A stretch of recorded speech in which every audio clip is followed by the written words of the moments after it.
talk about TV. For a long time, TV was one of my least consumed forms of media.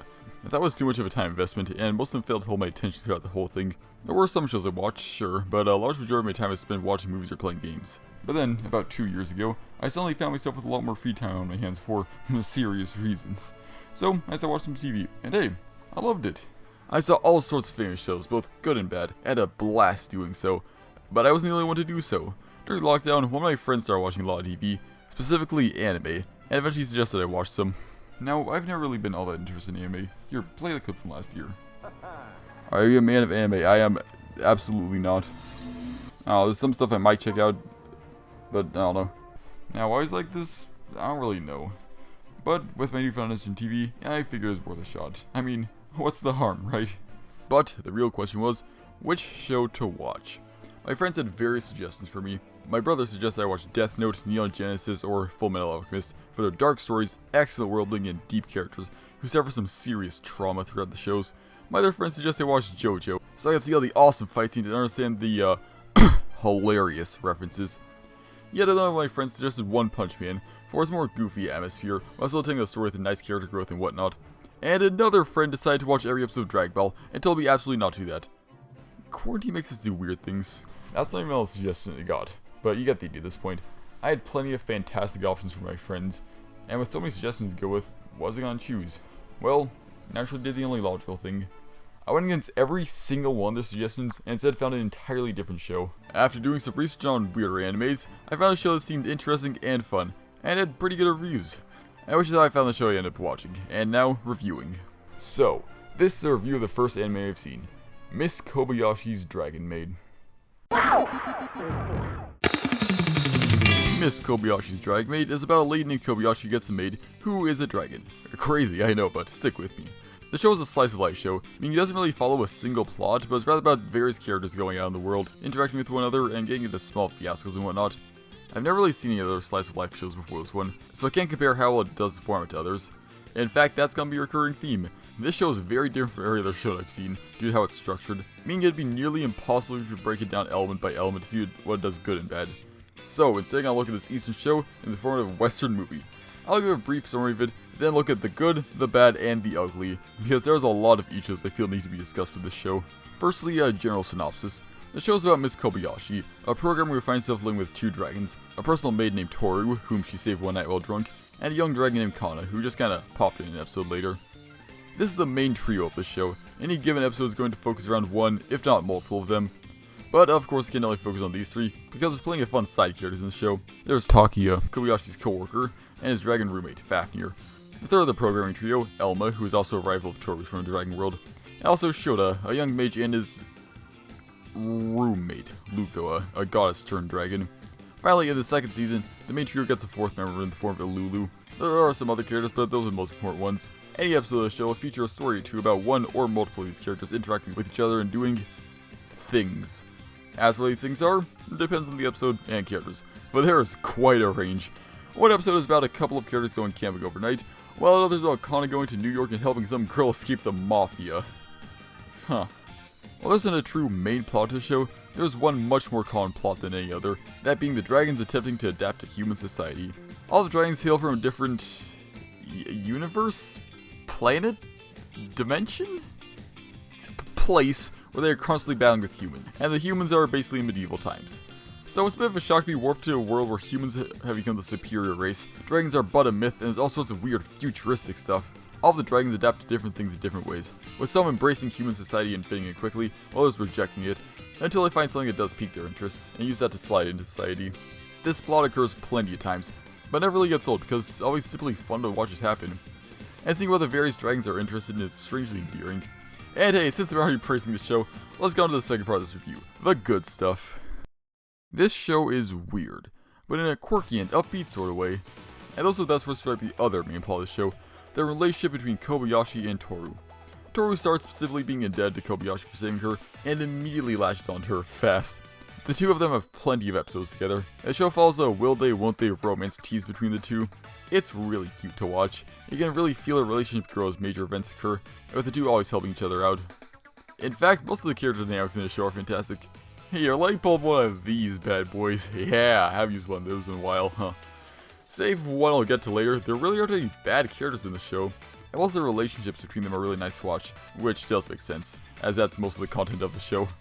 Now if I looked at each individual character, we'd be here forever. But at the same time, I really do want to look at each individual character and makes them work so well. So I'll try to keep this brief. And probably fail. Yeah, oh well, let's get to it. From the top down, Kobayashi is a perfect protagonist. She's cold and rather nonchalant about most things, but is hardly against trying to adapt and express herself. She feels like she goes through the most growth throughout the series, gradually warming up to her draconic roommates, and starting to stand for herself and her friend more as the story progresses. And Toru is the perfect foil to Kobayashi. She's super energetic and is always ready to experience what the new world has to offer. She probably gets the most backstory of any character, and it's a really good backstory. It explains really well why she came to the world, why she clings to Kobayashi so much, and it really makes you feel for her. And her constant peppy attitude makes her a show stealer whenever she's on screen. With great relations with every character, constant fun interaction with the world around her, an amazing dynamic with Kobayashi, and some consistently funny recurring jokes I forgot to mention, Toru perfectly represents everything that makes the show great. Which does make sense, yeah, she is the title character. Finally, rounding out the main trio is Kana. And what do you know, she's also one of the best in the show. Funny how that works, huh? Kana's a very young dragon, seeing the appearance of a first grader in human form. So even compared to the other dragons who have never lived in human society, Kana's the one who tends to be the most curious about it, as a young child would. As such, there are a lot of episodes where one of the plots is just as simple as Kana goes to a place and tries a thing, but they remain enjoyable. Kana's also sort of the comic relief of the group. There are countless scenes where Kobayashi and Toru are doing whatever, it doesn't matter, while Kana's doing some funny thing in the background, or just interjects with a humorous quip. She's cute, funny, and a great addition to the show, hence why I rambled on for so long about her. Side characters, let's go. Fafnir lives up to the name of this here perfectly. He's some incredibly edgy dragon who lives secluded for thousands of years, went to Earth and now plays video games for 23 hours a day. Aside from some weird fluke in the middle of the first season where his character seemed to want to go in 12 different directions, there isn't a single bad moment with this guy, he's hilarious. And then Elma and Taki are the co-workers of Kobayashi's. Kinda. Taki has been working with her for a while and is her very close friend, who sometimes goes drinking with her and generally offers advice on how to manage life with the dragons. He also has this weird thing wherever he talks about something nerdy, he'll get swirly glasses, buck teeth, and a weird voice. I remember my friend came into the room once when he was in this mode, and said he looked just like the nerd emoji, and yeah, now I can't unsee it. Elma is a bit different. She's a dragon and longtime frenemy of Toru. She eventually comes to Earth and gets a job in programming for some reason. She's a decent character with a nice backstory, though I will talk about her more in a future section. Finally, we've got Ilulu and Takedo. Ilulu is an evil dragon who came to Earth in the second season to destroy it, and is persuaded rather quickly to not do so, and then comes to live with Kobayashi and the squad. Ilulu's character arc, while surprisingly quick, only taking around 4 episodes, is one of the best in the show. It makes her a pretty good character. She eventually gets a job and works with Takedo, who is some high school kid whose grandma used to run the store or something. Anyways, these two are awesome characters with a great relationship, but they simply aren't in the show enough to be up with the others. Ilulu's in most of the second season, but slowly shows up in less episodes. And Takedo shows up in the back half of the second season, as such is only in like 3 episodes of the 25 episode show. Crying shame, but if there is a third season, I look forward to seeing more of these two. So, those are all the great characters. I know it took a while, but there's a good reason for that. As a slice of life show, Dragon Maid is very character focused, so if I want to talk about what makes the show great, well, I gotta look at the characters. So thanks for indulging me in that. Now there are some other factors that make the show a joy to watch, so let's look at some of those. The episodes and their individual plots are always fun. I covered this briefly earlier, but there are some real standout ones. There are a couple episodes in the second season that are really nothing more than backstory and exposition, told in flashbacks. They sound pretty boring, but they're a nice change of pace, and again, the characters keep it interesting. There's an episode where Ilulu and Takedo try to track down Lost Doll's owner. The whole plot is nothing but the two of them traveling around talking about their lives. And it's great! There's an episode that's just a cook-off. That's it. And it's awesome. I mentioned the New York episode with the Mafia earlier, but I didn't mention that everyone there speaks in the most comically thick New York accent I've ever heard, and it is hilarious. Hey there, what do you want? Oh, Japanese money. Sorry, but I'm afraid you can't use that here. I'm afraid we don't accept the yen. And hands down, my favorite episode is the one where all the dragons put on a play for a retirement home. It's one of the few episodes where there's only one plot going on, and 90% of it is just miscellaneous hijinks. But I love miscellaneous hijinks and play episodes and anything really. And of course the payoff is spectacular and hilarious. Here's something you probably didn't expect: fight scenes. Unless you've seen the show, then you knew these were gonna be praised. Now, for some reason, when making this show, everyone on the staff decided this goofy little slice of life show about dragons in the human society absolutely needed to have the most dramatic, well-animated, and badass fight scenes to ever be put on TV. I don't know how or why, but you certainly won't hear any complaints from me. And actually a lot more frequent than you'd think, but also not frequent enough that they overstay their welcome, or that you ever expect one, so they made a constant and pleasant surprise throughout the series. I can't really describe why they're so good, just look on the screen, you'll see what I mean. Another unexpectedly awesome thing about the show comes in the form of its music. The show's soundtrack isn't too expansive, with definitely less than 20 songs, but they're all really good and fit the tone of the show. The soundtrack uses a variety of instruments to fit the quirky tone of the show, and there's some really weird choices there. There's this one song that uses some absolutely bizarre sounding instrument that I could not identify for the life of me.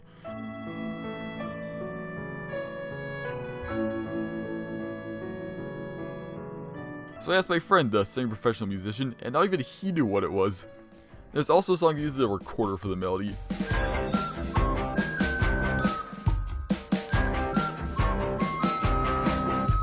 Which in literally any other scenario probably violates the Geneva Convention somehow, but again, it fits the tone, so it strangely works. Additionally, there was more somber pieces that fit the slower and more emotional scenes, and the occasional actually serious track. But as good as the score for the show is, nothing beats the intro. Oh man, the intro for the show goes crazy. Well, one of them. For some reason, the show changes both its intro and outro between seasons, but I'm not complaining. Season 1s are both good, don't get me wrong, but Season 2s are good. Both the intro and outro have this huge energy behind them that makes you just feel good and want to watch some more. And of course, they're really well animated. Oh yeah, the animation show is also pretty good. But save the intro and fight scenes, it's nothing extraordinary. The dragons do look cute though. Finally, something I didn't really notice until my second watching for the video is just how good the writing in the show is. The jokes almost always land, and are consistently funny too. Oh, is that what those people were doing? I'll just ask Fafnir for help. Kill them. Kill all who try to steal your treasure. Kill all who are suspect. Curse them with death. Curse their generations to come. He's always so helpful. The more tender scenes see the characters deeply talk about themselves, in ways that still feel entirely in character. I shouldn't avoid battles. If I die, that means it was my fate. Well, if that's the case, then me wanting to save you would also be your fate. And most importantly, the downtime between scenes like those is still entertaining, because the writing and characters keep them interesting, which is integral for a show of this genre. Welcome back home! Surprise, I'm here too. Oh, hi. Welcome. Come in. Funny how I don't feel very welcome. I could show examples of this all day, but we've got more stuff to look at. This is another thing that's hard to explain why it works so well, so just watch the show and you'll see what I mean. So, that just about covers that part. Based on what I've said so far, this show seems like it's one of the best, with nothing but great characters, and scenarios, and music, and plot. Okay, maybe not that one, but you get the point. But, unfortunately, it's only one side of the story. And as a reviewer, I must review all sides of the media review. So, let's move on to the bad. This show is weird, but in an underdeveloped and confused sort of way. And a lot of this weird energy comes from the first season, when the show is still working on developing every character. There are two clear examples of this, Fafnir and Elba. For some bizarre reason, around the middle of the first season, it feels like the writers had absolutely no idea what they wanted to do with Fafnir, so tried pulling his character in several different directions. They wanted to embrace his addiction to games, but also didn't quite want to pull away from his current edgy, reclusive self, which just made him weird to watch. Luckily, they did fix this after about 4 episodes, but that was a weird 4 episodes. Elma, on the other hand, wasn't quite as lucky. Now, don't get me wrong, Elma is an awesome character. In Season 2. In Season 1, she doesn't really have too much going for her. They don't explore her backstory, which is by far the most interesting part about her, until the second season, so she has to rely on what she presents at face value, which is a character who likes to eat and hates Toru, for some reason. It makes every scene with her incredibly predictable, because it's just gonna end with her making some possibly witty comment about food, or just getting it massified at Toru, and then probably making a witty comment about food. Again, they massively overhaul in Season 2, for the better. But that doesn't make her any more interesting in Season 1, aside from giving her a reason to fight with Toru. Now there are some more characters I need to discuss, so pull up the next layer of the tier list, would ya? Yeah, these 3 right here. I can knock them out pretty easy, since they're all characters in the same weird middle group between being one-offs and important characters. They're characters who appear in multiple episodes and are important to the plot, and have a good relationship with the main characters, but just aren't enough to be well developed.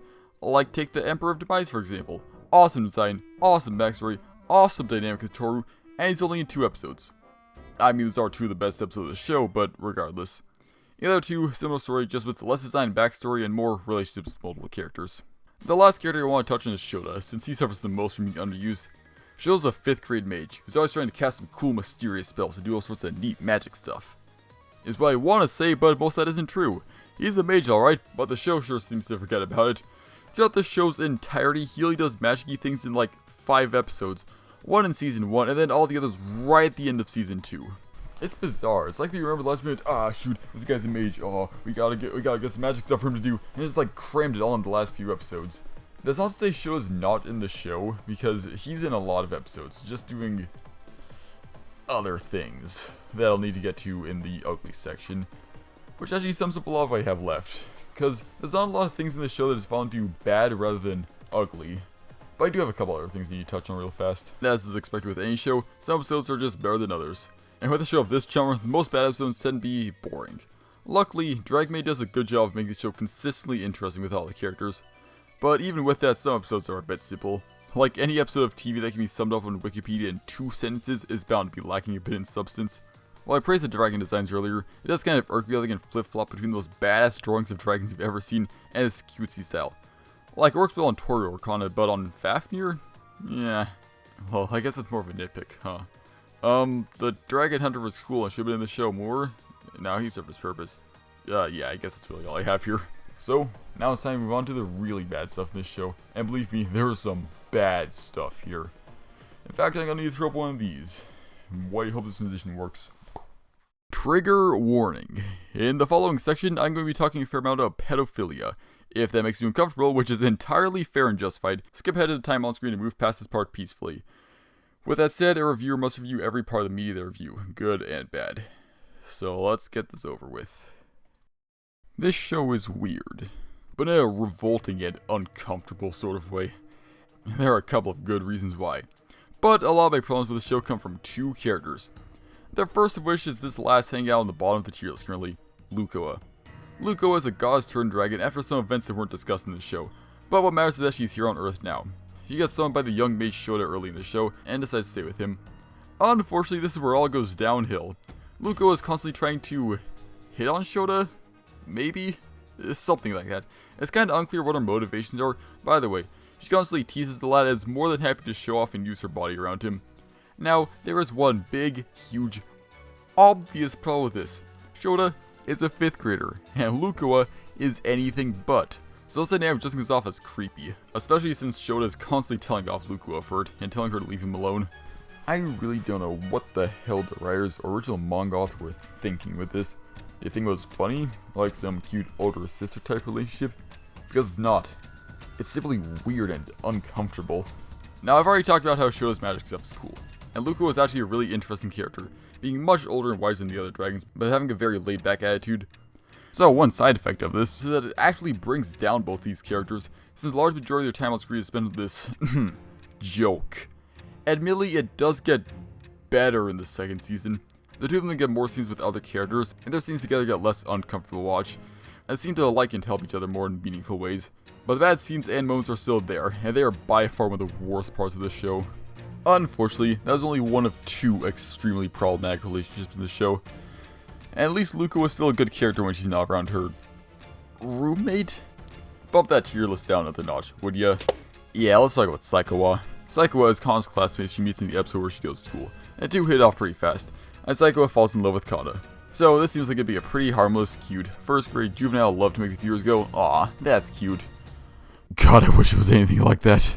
When I say Saikawa loves Kana, I mean she loves Kana. This has 2 big impacts. First of all, it absolutely demolishes any chance Saikawa had of being a good character. There's nothing wrong with the character being kind of obsessed with someone else. I mean, just look at Toru. The thing is, Toru is a character who happens to see constant approval of Kobayashi. Saikawa is a Kana simp and nothing more. But the bigger problem is that these 2 have a very weird dynamic. Saikawa has this, shall we call it an ongoing joke, where anytime she comes in contact with Kana, she screams really loudly and... yeah, I don't really know how to describe it, but basically her heart appears and she goes weak for a bit.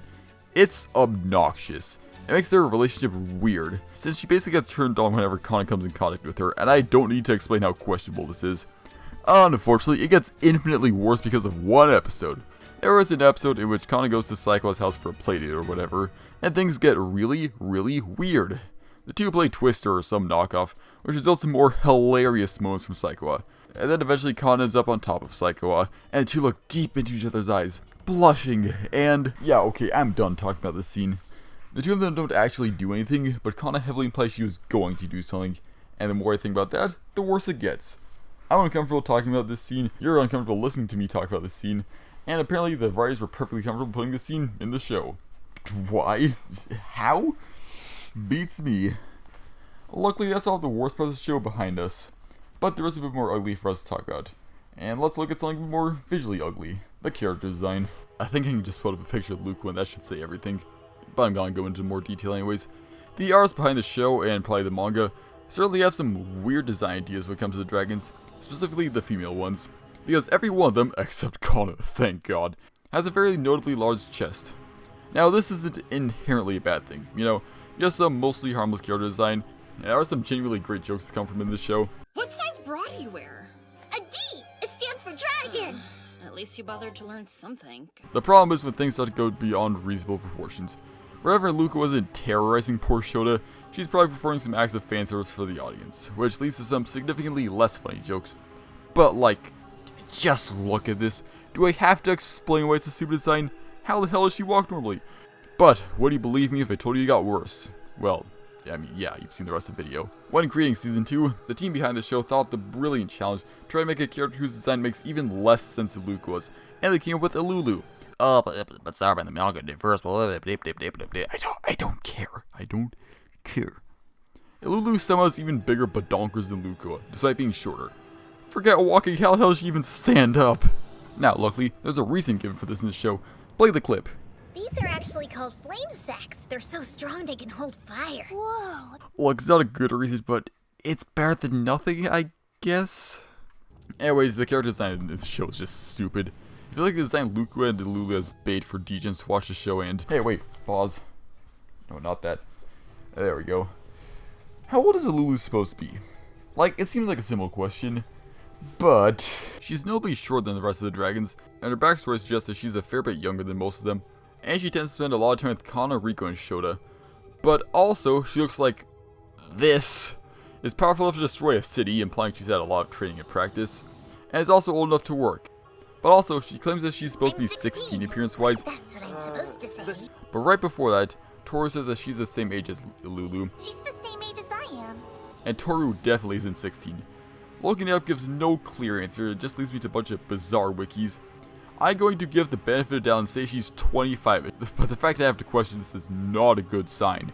Alright, those are all the major things out of the way, but there is one other weird part of the show I want to touch on. It comes from the first 2 episodes of Season 2, when Lulu is a villain.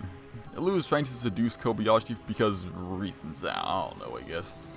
She's attempting to do so using her 2 biggest assets, and I swear, dude, I wasn't even watching this scene because I spent over half the time it was playing out checking over my shoulder to see if any of my roommates were nearby. Anyway, Kobayashi isn't interested because she's a girl who's into guys. Possibly. So, naturally, Lulu decides the best way to fix this is by turning Miss Kobayashi into Mr. Kobayashi with a curse.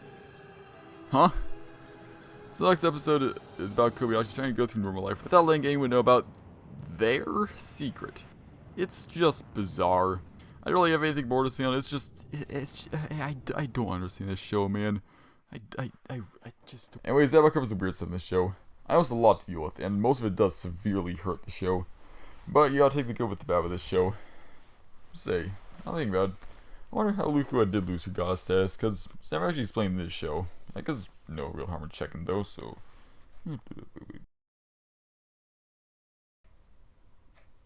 You know, I'm not even surprised at this point. So, now I've looked at all the aspects of Miss Kobayashi's Dragon Maid, both good and bad. What are my overall thoughts on the show? Well, despite its flaws, I really like this show. It's got such a fun spirit. The characters are enjoyable, the interactions are cute, most of the jokes are funny, and it's just a great feel-good show. Now, there are certainly some things I don't like, as I just explained in detail, but overall, I would say it's a good show worth watching, if you're willing to put up with some of the more questionable stuff, which is admittedly a pretty big ask. But if you can look past or ignore that, you got yourself a fun, quirky, humorous, cute, and overall fantastic show that I recommend watching. just maybe watch it alone. The show's also pretty short if you do intend to watch it, clocking in around 24 episodes each 24 minutes. If you want to watch it, you can find it subbed pretty easy for free, but dubbed is harder.